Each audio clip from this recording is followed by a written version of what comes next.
Hi, I'm Corey. Welcome to Creating with Scraps. Today is day 5 of the December Daily Christmas Advent 2023 with Tracie Fox Creative. I changed my mind last minute on what I was going to create because I had an idea and I wanted to run with it. So if this is an epic fail, I apologize profusely. But I had some of this really cool snow deco poly mesh ribbon that I had found when I was pulling out Christmas things and such. And I thought, well, how cool would that be to have as a window on like a double-sided tag or a journaling card or tag kind of a thing. Just to make a twist on a standard tag. So that's what we'll be doing instead of what I had originally planned. The nice thing about this is you don't have to use this snow deco mesh stuff. I got this on Amazon, but you can use lace or you can use tissue paper or transparency or tracing paper or anything you like. It's the idea that you're able to see through. You can use it double-sided or single-sided, but the idea is that you can see through it and just kind of creates another dimension to this. And there are a lot of options, so you can go with vintage if you want some of the more vintage elements. This kit is fabulous, and I will put the link for it below because it offers a little bit of something for everyone. There are traditional Currier and Ives type images. There's some really great Nordic images. There's some cute whimsical images. There's just a little bit of everything, and I like the versatility and I like the color variations that it offers. With one of the things that I had cut out, I went with these, but you can use any pieces of the kit because this will work no matter which elements you prefer. And to create these, what I did is I used a square punch, the kit, and the deco mesh. But again, you can use anything that you have on hand. And I will show you quickly how to create these. And it doesn't have to be a square shape. It could be a heart shape or a circle or anything you want. But the idea is you're cutting out a piece of the tag to create a double-sided image with a visual or a window to see through it. That's essentially what it is. All right, I am going to start with, well, that's a darn good question. What am I going to start with? I forgot to cut these out. Well done, Corey. All right, I am going to, and the two samples that I made, I used this tag and then one of the cards that I had just folded over. But for the sake of ease, I think I'll use this tree image on this one. So I'm going to cut those out. I apologize. Like I said, it was kind of a last minute decision. I changed it up and I thought I had it really prepped, but I guess I don't. And I've got this cutting board here to offset the circle light. I find that I get the least amount of shadow doing it this way. So that is there because of the circle light and it jumps off the screen basically. All right, so I've got two of these tags and I just cut them back to back. And I decide what you want to show. So on these two, I made my window go to the right. So I think on this one, just for the sake of doing something different, I'll come to the left. And you don't have to do it straight. You can make a straight square, or you can do a cattywampus square. You know, whatever you're wanting to do is fine. And I'm going to use my square punch. You could use an X-Acto knife and a ruler. I'm going to use my square punch and I'm going to cut. And then I just cut out a section of the tags.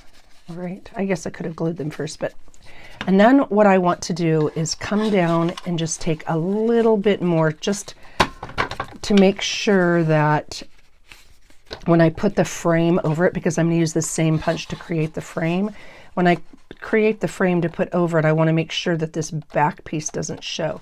So I'm just going to use, I don't know if you can see there, just to take off a tiny bit more to make sure that my window doesn't, the frame of my window doesn't peek through. It'll make more sense once I put it together. All right, and now there are two ways to do this. Because I haven't glued this together, I can take a piece of this mesh and sandwich it in between the two pieces, which is what I did for this one. I just sandwiched it in between these two sections. Or with this one, what I did was I cut out my frames, and I'll show you how I did that, and put the mesh in between the two frames. So it's just a matter of what you've got, what look you want to have, that kind of a thing. I don't necessarily want to use black on here because there's no black, so maybe I would use green or red. Like here I used a double green or red, but I guess black would work too if I were to use black words or something, so maybe I'll do that. And like I said, you've got an option, so you can put a piece of your snowy mesh, just cut out a section and put it in, well, make sure it fits first, because I didn't really do that, and make sure it fits and put it in between there, and then glue those pieces down and then put your frame on top. But I don't know that I cut that large enough. See, you can see I didn't cut that piece large enough. All right, and this is why I usually have the prep done, but I'll just cut it a little bigger. Okay, and then I will glue this mesh, and then I'll be able to trim this off at the end. So I'm going to glue this mesh in between. You can sew around like I did on this one, or not sew at all, depending on what your preference is. All right, so a little bit of glue on one side of that. I'm going to put the mesh down with the idea that I'll trim it off here where it's too big afterwards. And then I'm going to put the other piece of the tag, and I'll glue that down. I want to make sure if I'm not going to sew it that I'm putting a little bit of glue, you know, a good bit of glue around the frame itself so that the mesh stays in place, so that I'm getting a good adhesion there. Okay, how is everyone? I hope you're all doing well. I hope you're enjoying this collaboration. I have been swamped, so I haven't had a chance to look at any of the videos yet, but I am very, very much looking forward to seeing it, because I know I'm going to get oodles of inspiration. And the links for the other channels and the people involved in the collaboration will be below. And again, I will make sure that the kit link is there, because I truly believe it's a fabulous kit. All right, so you can see I've got the two sides of my mesh sandwiched in between my two pieces of tag. I've got one frame cut, and I wasn't going to use this. Actually, I have two frames cut. I was going to use some of the really cool distressed paper that Tracie had, but since one of them is already cut, I will show you, well, actually both of them are already cut. I'll show you exactly how I did that. Again, you certainly don't have to use a square punch. I have one. It's easy to use, which is why I grabbed it. But you can cut it out with an X-Acto knife and a ruler. So I'm going to punch a hole using this square, my square punch. And I've got this frame essentially. And what I did on mine, I used the square as the base, and then I measured 1/2 inch out. And that's one of the reasons I really like clear or see-through acrylic rulers, because it gives you a lot of options. So I'll just line, I used a 1/4 inch in this case. So I line the ruler up with the edge of my paper, and I'll cut all the way around the sides to make sure that I've got 1/4 inch all the way around. You can use a trimmer if that's easier for you. One of the kind of trimmers with a drop blade where you can drop it in exactly where you want it. But this is, for me, just as easy. I just use the edge of the opening, line it up with the 1/4 inch on my ruler, or about. It doesn't have to be perfect by any means. And cut all the way around. So I'm basically creating a frame, and you can use this for this system for any time you need a frame. And I was going to originally work in blue, which is why I wore a blue sweatshirt. But then, like I said, I changed my mind at the last minute, and I really wanted to play with this, which is, again, why I don't have very many samples for you. But I'm pleased with it, and I think it'll be a fun option that can work with a variety of styles for a variety of people. All right, so you can see I made this one a little too narrow. Not a big deal. I'll put that on the inside edge. And then I'm just going to glue the pieces down. the two frames, I should say. I'm going to glue the two frames that I created down. Now, and you can see here that I'm only going to the edge, not where I've got it overlapped. And the reason I'm not going to do that is because I want to be able to trim it. I want to be able to trim the mesh underneath, and I want to be able to make sure that everything fits, I guess is a good way to put it, before I glue the other piece, the other side piece on. So I'm just going to hold this in place for a moment, make sure it's adhered. I used art glitter glue, but whichever favorite glue you have. So you can see the mesh is just a little too big. So now that I've got a little bit of, I've got the basic shape down, I'll just go in and trim it. And I can do that once I've got the bottom piece on, or the back piece, I should say. It's just, I find it a little bit easier to do it at this point. And here I made it just a little bit too wide, so I'll trim that down as well.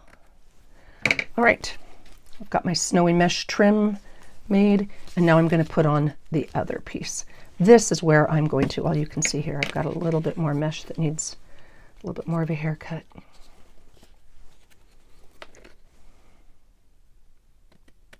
All right.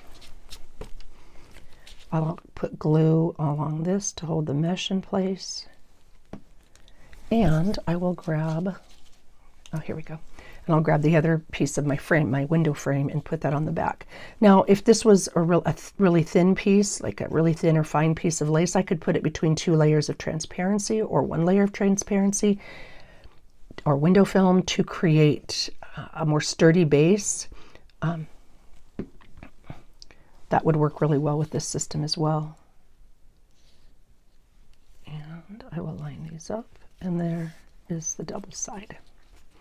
Again, it does, because this has little snowy bumps, it's a tiny bit dimensional, so if you're a person who likes the Fabri-Tac or that type of glue, you're welcome to use that as well. Or again, like I said, you could just tack it in place and then sew it. All right, so there is my double-sided frame. I didn't ink this one simply because I didn't want to pull out the black ink, but I would probably, because I've used a black frame here, I would go in and use black ink all the way around. I'm going to trim off the corners of my tag, double check that my front and backs match up.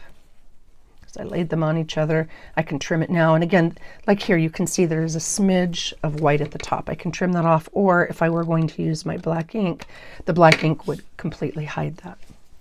Then I just decide whatever image I want to go on front. And I've got a couple pieces already cut out. You fussy cut, whatever you like. I could put the poinsettias there, or those flowers. They're rather pretty. I've got a couple pieces cut. I have another one of these carolers cut. Oh, I think she's cute on there. I've got a couple of these Christmas trees, but these Christmas trees kind of compete with those trees. So maybe I won't even use those. Maybe I'll just use the little caroler girl. Now, if I had the ability to shadow image this, I would put the other piece of her on the back, right? So if I were going to make it dual-sided, but I'll probably put the back and make it like a journaling card or a journaling spot. So I'm just going to put this cute little caroler. Oops, sorry about that. There's that light. I'm going to put this cute little caroler on the front. And again, you can ink or not ink as you choose. I do it before I glue down, but in this case, I'm not going to ink. Okay. If I were using some of the more vintagey images, I'd definitely ink with my favorite walnut stain, but for this, I'm choosing not to ink her. And I glue her down, and then one of the pages of the kit has songs. Oh, Christmas tree, it's cold outside. Let's see, little star, there's no stars on there. Noel, happy holidays, but she's clearly singing a song. So I am going to, here we go. Maybe I'll do that. Give her a song. Now on this one, I put the song below the caroler, so she was kind of standing on it essentially. Here I put it through my fussy cut Yuletide greeting. I just put it through my fussy cut image. And here I say I just feel like she's floating in space, so I'd probably put this song right underneath her feet, and just like that. So let's do that. And I can come back in with a straight edge or something and lift a little bit if I need to make it really appear that she's standing on the top. All right, 'tis the season. Okay, so, and I've got a little bit of a overlap here, so I want to trim that down before I go any further. There you go, there's a little bit of white space that needs to be trimmed a bit. Okay, and then my last step is just, I've got some of the double punched, well, I thought I did. Maybe I didn't. I thought I punched some. Oh, here we go, they're back here.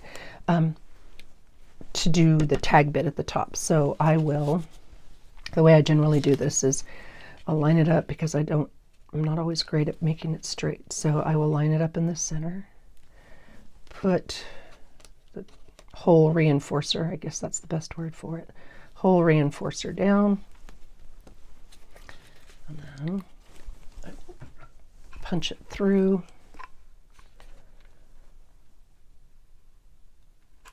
and then I'll put the other piece on the back side because I've already got the hole lined up. So I'll put the second piece on the back.